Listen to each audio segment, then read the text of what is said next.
Sintakubali kuona migogoro ya wakulima na wafugaji. Muishi kwa kulinda mipaka na kuheshimiana ili tuzalishe uchumi, tujenge Kalambo yetu, tujenge kata yetu ya Kisuma na kijiji cha Kachele.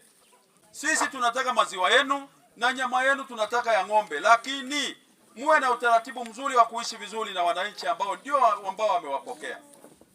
Mimi kama kiongozi, kazi yangu mimi ni kuwasaidia, kuwaunganisha. Siwezi kuwachukia wafugaji wala wakulima. Kazi yangu mimi ni kuwashauri na kuwaunganisha.